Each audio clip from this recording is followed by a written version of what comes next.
My biggest lesson is whatever you think you know is only relevant to where you are. And if you have a vision to grow and grow further beyond where you are, then you've got to continue to develop your skills and surround yourself with people that have made those mistakes.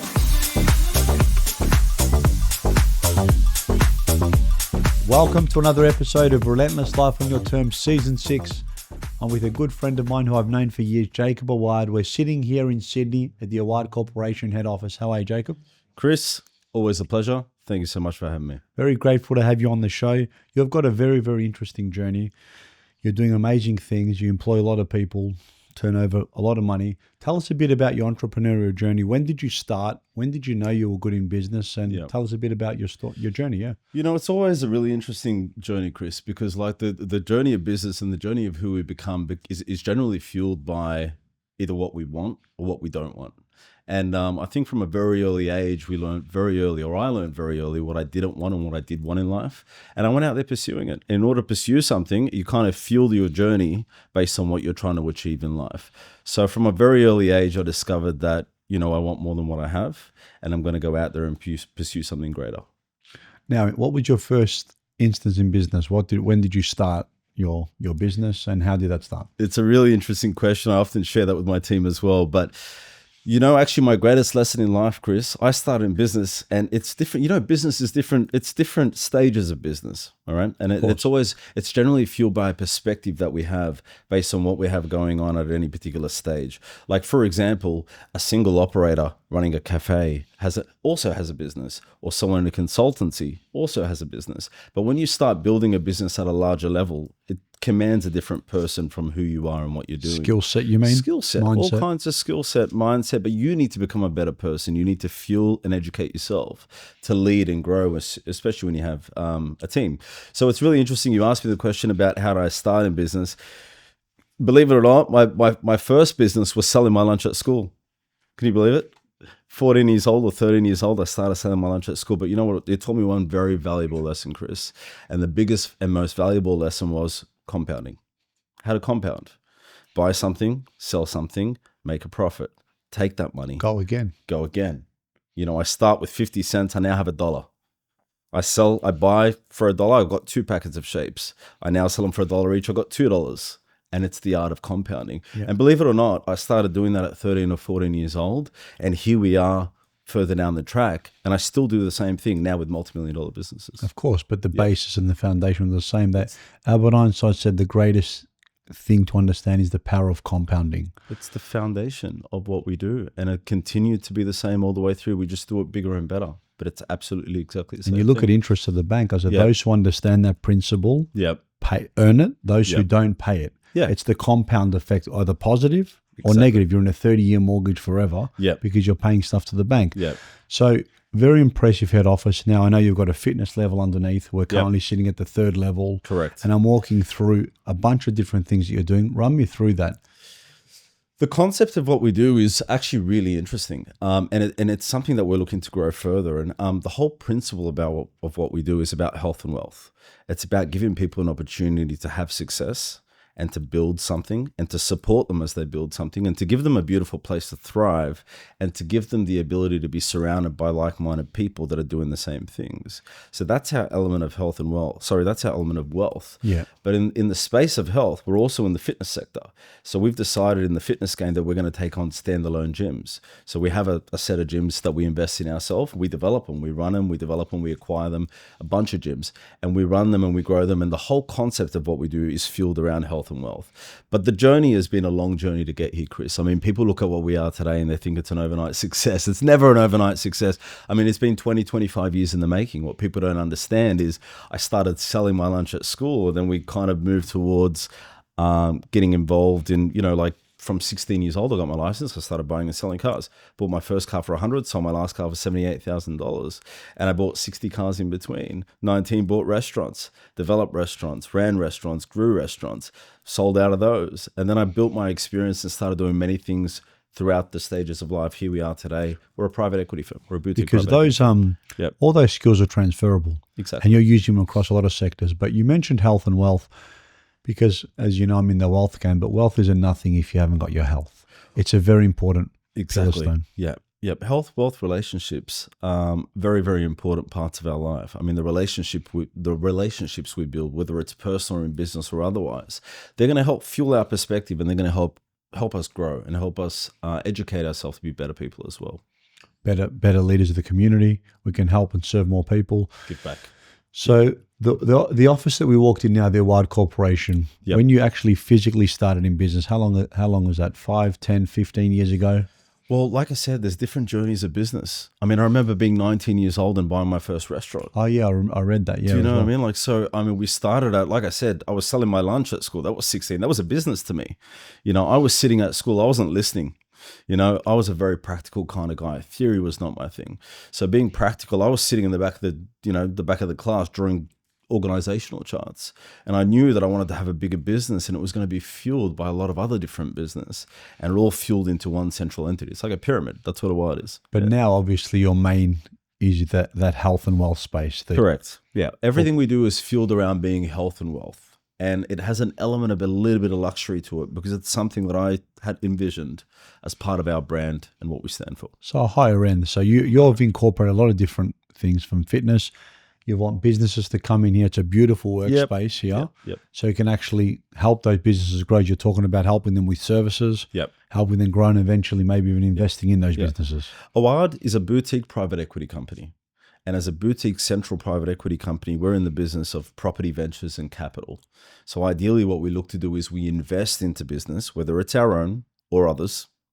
We develop, we grow, we build, we run, we support, and then we either sell or retain in the company as revenue streams for our company. But we support it and we fuel it through business sense as well. And business sense becomes operational sense. Operational sense is HR, operations, marketing, sales, accounting, and further development of the business as well. And essentially what we want to do is we want to continue to grow, and we want to fit it all into a mold where we can actually invest into business, support business, grow business, and hold an equity stake in it. And actually use like a smaller operation that's going to come in, and we talked about using this place as like an incubator. Exactly. Putting great services behind them, yep, which you can use everything that you just mentioned, yep, to actually scale them. Let's think about when we first started business, Chris, yourself included. We're always learning on the fly. And what you think you know is what you know at that particular stage in business. But what you can always learn and grow and utilize is the experience of others. I mean, let me make the mistakes, or let us make the mistakes, then learn from our mistakes. We're 20 years in business, over 20 years in business. It's not an overnight success. Of course, and you mentioned that before, like I'm entering my 20th year now. 21st of March will be the 20th year. Congratulations. Yeah, which we're very proud about. But it's people do see that tip of the iceberg, the front, the success, the beautiful office, the beautiful cars you drive, and they say, well, I want that. But what they didn't see was the 15 years, the 10 years, the 20 years of struggle beforehand, or the work or the ethic required to be able to build a business. Chris, I remember being 19 years old, sitting on the floor of my pizza restaurant or my pizza diner. And I had could I swear? Can't swear. Yeah. No idea what I'm doing. You can if you want. No, you can. No. Yeah. No idea what I'm doing. I had no idea what I'm doing. And like I said, business is a different journey at different stages. But with 19 years old, I thought being in business was owning something and being proud of owning something, and then thinking to myself, all right, now I've got to get in there and run the fucking thing. And I have no idea what I'm doing. And in order to run something, you got to understand business. I mean, you're not going to just turn up, stand at a counter and take orders. You got to run a whole back end in different areas of the business. Again, now a little diner or a pizza shop or a cafe is very different to a corporation. But I had no idea what I'm doing. But they were the hard times, Chris. They were the times where you learned and you grew and you went through the tough times, and people think success is overnight. But the biggest question I have to people is, what is your definition of success? It's different for all of us. Yeah, and I read you spoke about that. You bought an American diner and you started in that industry. Hospitality is a very, very tough gig. It is. But that is a great question. What is your definition of success? Definition of success is freedom. And being able to being so far in the clear that you can help others and be an example to others. First of all, you got to understand what's important to you. People ask me, why do you do what you do? And I say, what's important to you? And what do you want? What do you want in life? And then people say, I don't know. I say, what do you want? Think about it. Think about it deeper. Yeah. Like, you're about to dedicate your time, your energy, your effort, many years of your life. Your money. Everything that's important to you. Relationships, time, family, everything that you have. I mean, there's 24 hours in a day. Our brain is 100% capacity. It's a battery. How much of that capacity do we want to use, and what are we going to use it for? So if we're going to invest our time and our money and our energy and everything else into something that is our definition of success, we better make sure it's what we want. And if you don't know, take the time to figure it out, because it's important. One of my previous guests I had on the podcast today, he was talking a lot about preparation and spending more time at the front of something. Yep. And it's kind of what you're saying now too, even if it's understanding or having a clear destination, how it looks. Now, he said you might get there a scenic way, so it's not always going to be a linear here straight away, but it's never straight line. You know where it's going to be. Yep. And I always say you do the best you can at that point in your life with the consciousness you have, with the experience that you have. Yep. If you knew better, you'll do better. Exactly. But that only comes from experience. Perspective. Of course. And perspective is very important, and it's very powerful, and our perspective is shaped by our journey to that particular point. And by our mentors, by our lessons, by our experiences. Exactly. Yeah, exactly. Now, obviously I speak a lot about this.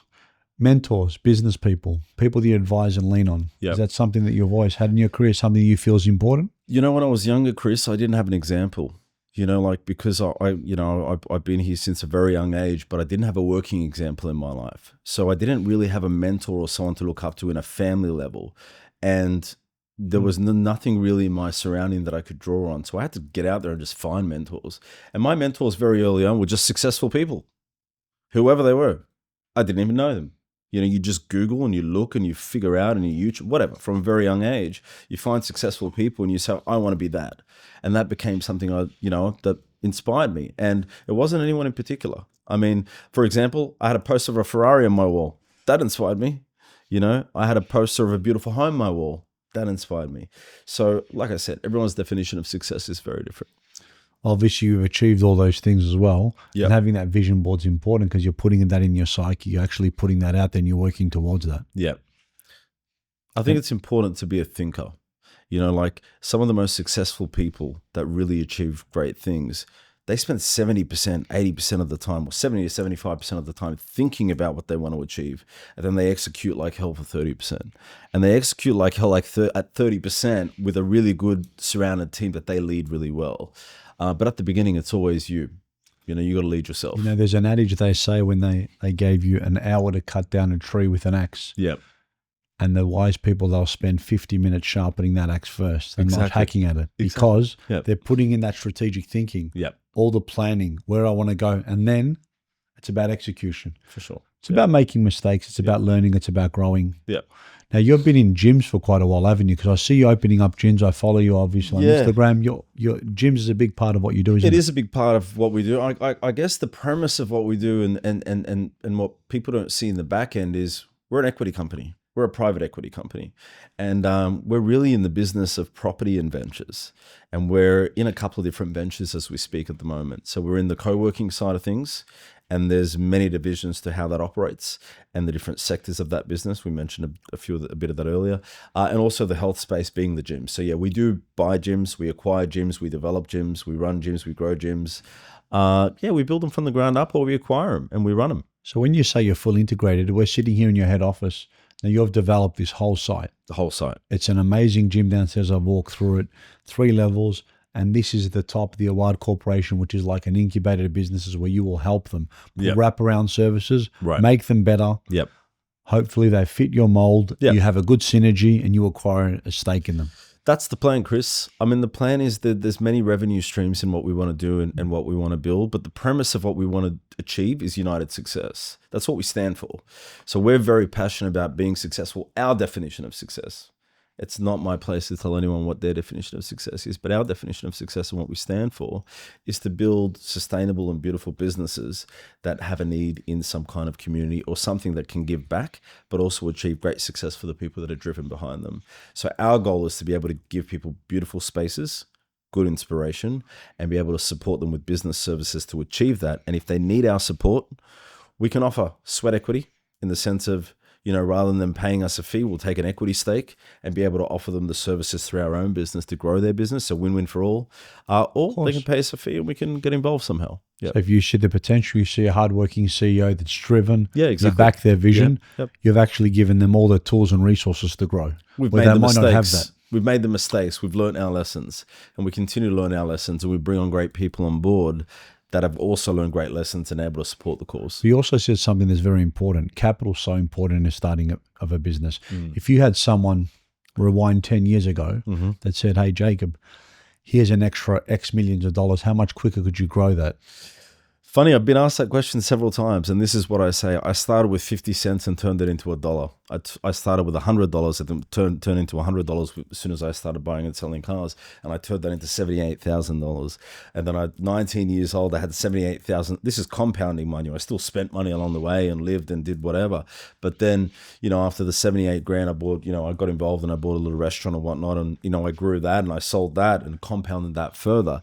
Today, we're an 8-digit business, in several different sectors. We got interest in property, we got interested in business ventures, and it's all about compounding and growing. But if someone gave me $1 million, I'll turn it into 10. I mean, that's just what we do. Imagine I gave you the $1 million. Yep.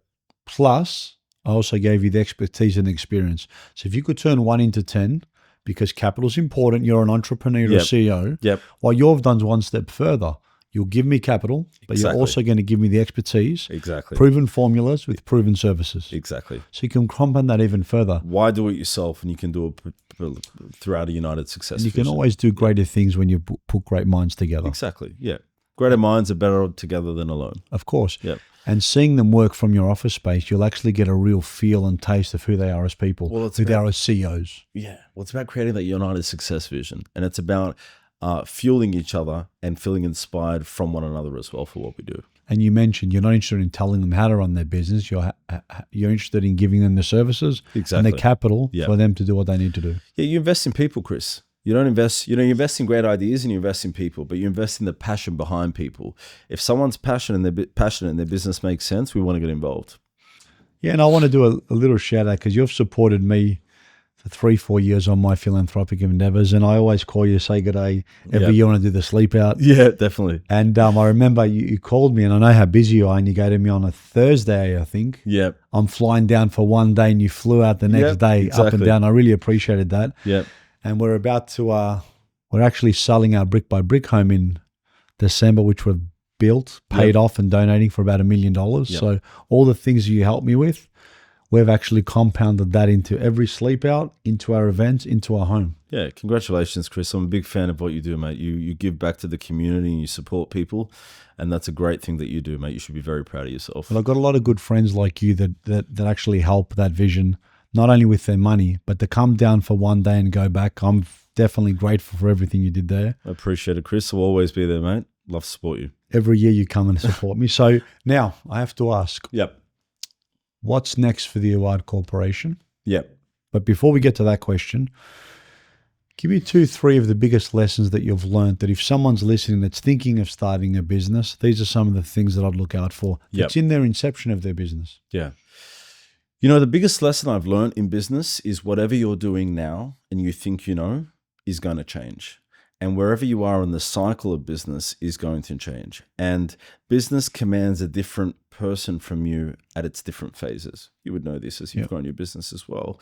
And who I thought I was and needed to be at a $500,000 business or $1 million business or a $10 million business is very different as you continue to grow and you need to lead people.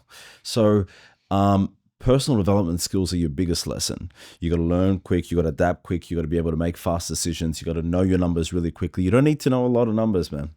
I mean, 1 million plus 1 million is 2 million. 2 million plus 2 million is 4 million. The fundamentals. It's basic principles of business and fundamentals. But overall, you need the power of logic and you need to be able to make quick decisions and you need to spend some time thinking about your problems and less time executing them, but execute them with a team. So my biggest lesson is whatever you think you know is only relevant to where you are. And if you have a vision to grow and grow further beyond where you are, then you've got to continue to develop your skills and surround yourself with people that have made those mistakes. So seek people that are already there that can help you. Yep. Only take advice from those who have traveled the path you want to travel. I always say that. With proven track record, so important. Everyone's an expert. Have you done it? Do you have the battle scars? Yeah. Do you understand how business works? I just find perspective so interesting, Chris. Everyone's perspective is based on where they are, what they got going on. Their experiences. What they've seen. What they've gone through, what they're doing. It's not my place to preach anything. It's my place to share. This is what I've done. This is what we do. And I'm here to share it. It's not my place to tell anyone how to do anything. So perspective, I find, is very interesting. And it's a very interesting thing in life, because you could find yourself getting a lot of advice or opinion. What is it? I mean, advice is, I've done it. I've traveled the path. Here it is. Where opinion is, this is what I think you should do. But what's that based on? What's the foundation of that? Do you have the battle scars? Have you been through that? What else? Other lessons in life is believe in yourself. Always believe in yourself. People are going to want to bring you down, or people are going to want to support you and cheer you on. Surround yourself by the right people. Believe in your vision. And if it makes sense to you and the numbers make sense behind it, it's feasible, go for it. Give it a go. Give it a go. Always give it a go. Never back down. Never give up. I believe that too. If you don't back yourself, why would someone else? Yeah, persistence. So, next 10 years, where do you see the company? We want to give back. We're going to be a 9-digit business. We're going to be invested in multiple revenue streams in the sense of multiple ventures. We're in the business of property, commercial property, residential property, and business ventures. And we want to do what we do really well. We want to celebrate the art of living and do really well, and really work towards the Awad Foundation. The Awad Foundation is something that's really important to us. And, it's all about where you've come from and where you're going. And when you feel like you've had to fuel your own vision and you've had to be your own inspiration to some degree, I want to be able to inspire young kids to do well in life as well. Awad Foundation? Can you tell me a bit about Awad that? Foundation is a collective or a collaboration of multiple charities that we'll support, some of them being our own, others that we support as well. And we bring them all under the Awad Foundation, and we're able to support them equally in different ways. I think you mentioned that before. As leaders of the community, I think it's our moral obligation to do that, set a good example. Yep. Because the more we give back, it's contagious. Yeah, of course. And also too, it feels good. Everything that you've done has borrowed. Yep. Is you learned from someone else. Yep. Everything that's in your head, you learned it from somewhere. Yep. Everything you've got's only borrowed, whether it be your house, your car. It's important to give perspective. I find perspective so interesting. That particular word, I find it very interesting, because what people may see you and their perspective of you from the outside could be very different to your own vision and how you feel and what you're actually working towards. I'm working towards giving back. Health, wealth, success, relationships, and giving back. So I believe in health. Without health, you got nothing. We said this earlier. Success is important. Why not fuel yourself? Let's do well in life. It's good manners. Let's do well for one another. And then relationships are important. The family we love, the friends we love, the people around us that help and support us. Eventually you want to give back. You want to help people. You want to give back. So health, wealth, success, family, and give back. And what the ultimate vision is to give back. People see me not driving nice cars and doing nice things, and they see all this. This is a tool. You're the CEO of your life, not just your business. I see that, and I saw you read that. Look, I see all those nice things. I follow you. I'm very proud. It's never, a lot of people don't see that. They have red eyes when they look at you. Yeah. I'm very proud, but I see the other side of you as well. Yeah, of course. Yeah. People might see that guy driving a Ferrari with a Dalmatian in the passenger seat, driving around smiling, or somewhere on a boat or yacht. Oh, Hugo's famous, mate. Everybody knows Hugo now, the spotty dog. Yeah. But I see the guy that I've known for years. Yeah, exactly. Picks up his phone when I calls him, donates to my charity, flies down to Melbourne. Yeah. I see every side. Yeah, definitely. So it's always good to see that. People can judge, but unless you see the full person. So again, it comes down to perspective. As you said. I feel like it's important to support one another. It's important to support one another and be each other's biggest fans. When people are doing well, we're here to support them. We're here to cheer them on. We're not here to bring them down. So always support I always like to see people. Makes them happy. How high can they go? Exactly. Help them up. Yeah, Everyone always goes down. Now, Jacob. Yep. You ready for your quick fire questions? Hit me. What do we got? What is one skill that you think everyone should have? Numbers. Learn your numbers. Quick with numbers. What is your biggest pet peeve? Peeve? What does peeve mean, Chris? Something that bothers you. Bothers me. Annoyance. Opinions. I really like opinion. I feel like advice and opinion. I feel like people should learn the difference between that. Yeah. If you could choose another career, what would it be? Philanthropy all the way. Right? Yep. What is the most important lesson you've learned from a mentor or someone that's important in your life? Whatever you don't want, whatever you don't have will fuel your perspective and will fuel what you want to achieve in life. What is the best compliment you've ever received? You're very handsome. Well, you are. Thanks, mate. How do you handle stress? I take time out. I like to breathe. I like to go on my boat. I like to go on a walk. I like to be in nature. I like the sound of an engine, Chris. I actually see that a lot. You press recharge a lot, don't you? Yeah, I do a lot. I like to get in, go really hard, get out, recharge. I see that a lot. The recharge is a very important part of what we do. I like that. I'm only learning that now in my life. I was always 100% go, but now with that reset, I feel I'm doing better work with more clarity. Yeah, well, it's all in or all out. So when I'm all in, I'm all in. When I'm all out, I'm all out, and I reset and I recharge, and then I go back in again. I just get more out of it. I'm only learning that now. Yeah. What is your biggest source of inspiration? I want to be so far in the clear that I can give back, and I want to give people a chance in life. So that kid that's in Africa that's got no idea of any level of success, he may have a poster of a car on his wall. That was me one day. I mean, I'm not the kid in Africa, but I mean, that inspiration was something for me one day. So my source of inspiration is to be able to inspire others. You're definitely doing that. What's your biggest, what's the first thing you think of when you wake up? Wow, interesting. That's an interesting question. What's the first thing I think about? Get up and make my bed. I want to make my bed first thing. There's a great book, Make Your Bed. Yeah, exactly. It's, by a Navy SEAL. Yeah, I know it. Know it well. Very good. Yeah. First task of the day, right? Yeah, of course. The next one. Complete it, and it builds momentum. Yeah. What's your favorite hobby when you're not working? Driving my car, mate. Love driving my car. Out in nature, especially out in nature. Yep. It's calming. Yep. If you could change one thing in your industry, what would it be? Well, my industry is very broad. That's very interesting because there's not a very specific industry that we're in. You're in the business of business, being in business. So that's a very difficult one. Yeah. Like I'm very fueled by opinion and advice. So if I could change anything in my industry, it would be learn from people that have traveled the path that you want to travel. Don't take an opinion, take advice. Yep. What is the one thing you want to achieve next year? Because this year's almost done. Yeah, maybe I'll come do the CEO sleep out with you. I'd love that.